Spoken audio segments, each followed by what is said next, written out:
श्री हरिवंश महर्षि, आपके चरणों में कोटि कोटि प्रणाम। महर्षि, माता पिता ने बचपन से पढ़ने के लिए हॉस्टल में डाला था।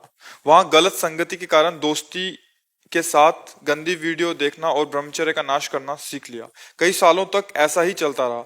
एक ऐसा भी समय आया कि रोज तीन तीन बार ब्रह्मचर्य नष्ट करा। भगवान शिव की कृपा से आपके सत्संग मिला और नाम की महिमा आपसे सुनी। बहुत प्रयास करने पर भी गंदी आदत तो छूट गई है, बट महीने में 3-4 बार ये क्रिया हो जाती है। महाराज जी, क्योंकि शरीर अभ्यास एकदम खराब हो गया। अभ्यास अभ्यास गलत अभ्यास। तो अभ्यास जैसे एक सप्ताह में आप वीर शक्ति का नाश का अभ्यास किए, अब उसकी क्षमता नहीं कि वो एक सप्ताह के ऊपर सह सके नस नाड़ियां, क्योंकि अभ्यास गलत कर लिया है। यदि आप कोई कुचेष्टा ना करें, आहार शुद्ध रखें और व्यायाम करें, थोड़ी देर प्राणायाम करें और भगवत चिंतन करें, तो ये अभ्यास जो पूर्वाभ्यास होगा, पर धीरे धीरे अंतराय बढ़ता चला जाएगा और फिर ठीक हो जाएगा। इसमें ज्यादा चिंता करने की जरूरत नहीं। बस कुचेष्टा न करे, गंदी बात न करे, गंदे दृश्य न देखे। एक हृदय में नाड़ी है जिसको कहते हैं मनोवाहा नाड़ी। जब हम गंदी बात देखते हैं, गंदा चिंतन करते हैं, तो जैसे दूध में घी विराजमान रहता है, मंथन से निकलता है, ऐसे ही पूरे शरीर में वीर शक्ति विराजमान है। उसके लिए कोई थैली नहीं, जैसे पित्त की थैली है, कैसे वीर की थैली, ऐसा नहीं है। पूरे शरीर में है वो। और वो जहां मनोवाह नाड़ी गंदा चिंतन हुआ, तहां वो पूरे शरीर से मथ करके अब वो क्रिया करो या न करो, वो सोते समय स्वप्न दोष में या ऐसे बहुत जोर लगा के लोग शंका की, वो बाहर हो गए। इससे बहुत दुर्दशा हो गई नौजवानों की। आप ही नहीं है, ऐसे लाखों नौजवान हैं। मतलब हम कैसे बताएं कि 12-13 वर्ष की बच्चे की अवस्था है और वो इस रोग का शिकार है। गलत बच्चों का संग, मोबाइल आजकल सबके हाथ में, तो वो गंदे दृश्य, गंदी बातें। अब अगर संभाल सके तो संभाल सके, नहीं ये कोरोना से भी खतरनाक रोग है। बस एक ही उपाय है कि आप सुधरना चाहो, स्वाभाविक जो हो रहा है उस पर ध्यान मत दो।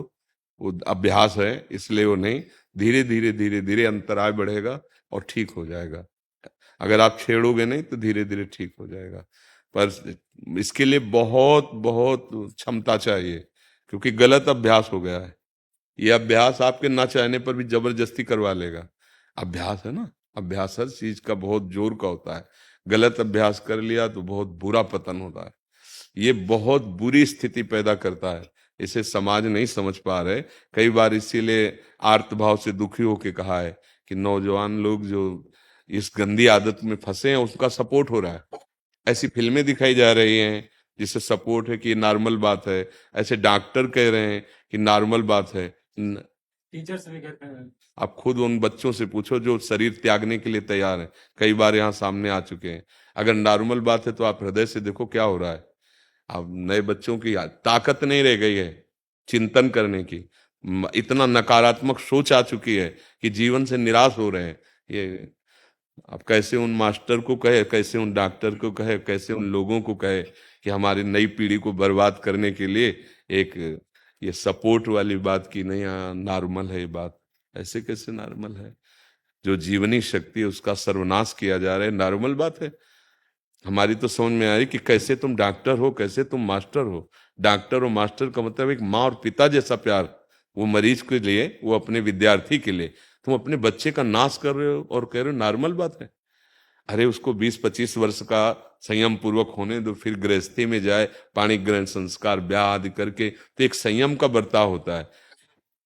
कई बार हमने कहा जैसे गेहूं की फसल है, अभी उसमें बाली नहीं आई है, वो आप काट लीजिए, क्या आएगा? कुछ नहीं, बुश भी पूरा तैयार नहीं होगा। ऐसे ही अभी आपकी अवस्था परिपक्व हुई नहीं, अभी वीर परिपक्व हुआ नहीं, आप गंदे आचरणों में उतर गए, तो न संतान लायक रह गए, न गृहस्थी लायक रह गए। जीवन एकदम एकदम उजड़ा, उदास, निराश, एकदम क्लेश, अशांति में भावना बन जाएगी। देखो ना, नए नए बच्चों की दुर्दशा हो रही है। तो अभी संभाल लो बच्चा, अभी तो संभलने के चांस है। बकाया है बहुत खतरनाक। जिसने अपना लिया इस, उसको सुधरना बहुत ही कठिन है।